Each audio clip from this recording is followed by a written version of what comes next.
How's it going, everyone? I'm the Canadian lad, and after watching Iron Man 1 maybe 1,000 times, this time I finally watched it in 0.25x speed and found a bunch of new details that you may have missed while watching in regular speed. So without wasting your time, I'll jump right to the point. Number 1. When Tony Stark shows Obadiah his arc reactor for the first time, there in the background we see a tank of palladium hexafluoride. Palladium is what mainly powers Tony's suits. Even when he was captured in the cave, he had to pull palladium from a missile to build his first ever Iron Man suit.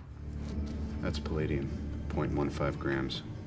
You need at least 1.6. And we see an entire tank of palladium hexafluoride back in his compound where the arc reactor project was being worked on. Palladium hexafluoride may not yet exist in the real world, but palladium as a separate element is used to power a host of things including cars and buses in the real world. Number 2. When Tony flies for the first time in his Mark II suit, just before taking off, he hits the wall of the garage, but his heads-up display already warned him with the red indicator even before hitting the wall. This happens so quickly in the film that without slowing down the speed, it almost becomes impossible to notice such attention to detail. Here's how it looks in regular speed.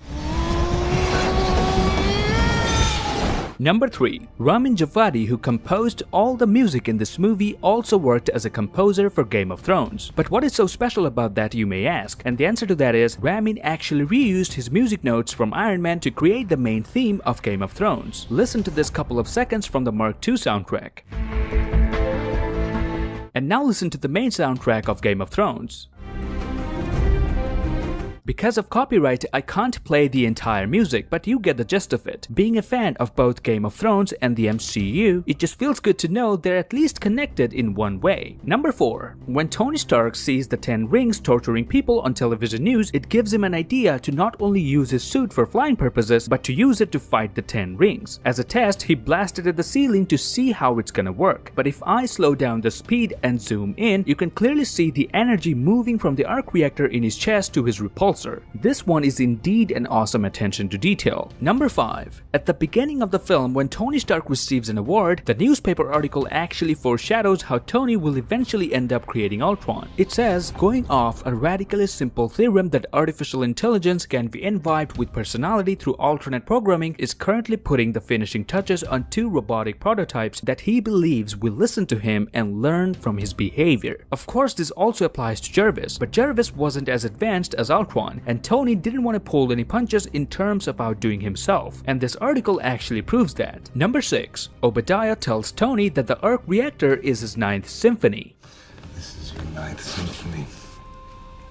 In the classical music world, there's a belief that after a composer writes their 9th symphony, they would die. He was implying that the arc reactor would be the last thing Tony created before Obadiah kills him. And if I stretch this a bit more, then you will notice that Tony Stark died on his 10th film in the Marvel Cinematic Universe. So after appearing in the MCU for 9 times, he dies on the next one, which is Avengers Endgame. In that regard, Avengers Infinity War was Tony Stark's 9th symphony, where he managed to bleed Thanos when no one else could. Number 7. When Tony sent Pepper to retrieve all recent shipping manifests, Pepper found all the details on shipments that took place without the approval of Tony Stark. One of those files has a vessel that is called MSC Lebowski, and if we go furthermore, we see the word Credence Tapes on the file as well. This is a huge reference to Jeff Bridges' The Big Lebowski. Tape deck, some Credence tapes, and there was a Another reference to The Big Lebowski is the barcode on a different shipping manifest. It has the dude written on it, which is a direct reference to this scene. I'm the dude. So that's what you call me, you know? Number 8. After Tony Stark saves a couple of refugees of Gulmira, he comes back with the damaged suit because the US military was trying to take him down. Pepper then catches Tony for the first time in his Iron Man suit, but notice in the background we can see the prototype of Captain America's shield that Howard Stark had built. We later see this again in Iron Man 2, but more about that in a future video. Number 9. This movie shows Tony Stark's voice recognition system in a very detailed manner. In the scene where Tony speaks to Jarvis regarding the icing problem in his suit, you can see in the background screen where Jarvis is able to read everything Tony's been saying. But notice when the lady in the television starts speaking, Jarvis no longer reads that, indicating that Jarvis has the ability to recognize different types of voices. Now we all know Jarvis is programmed to recognize different types of voices, but to be able to see it visually in the movie deserves an applaud. Number 10. In the final fight between Ironmonger and Iron Man, Tony takes off the suit's hand, resulting in a delay between his actual voice and the audio coming out of his suit, Mark III's internal mic system. him. This only happens when his helmet is closed, but there's another hole in the suit. It causes a delay because the suit cannot contain his actual voice when there's another hole in it. I'll play it in slow motion and you'll be able to hear the delay.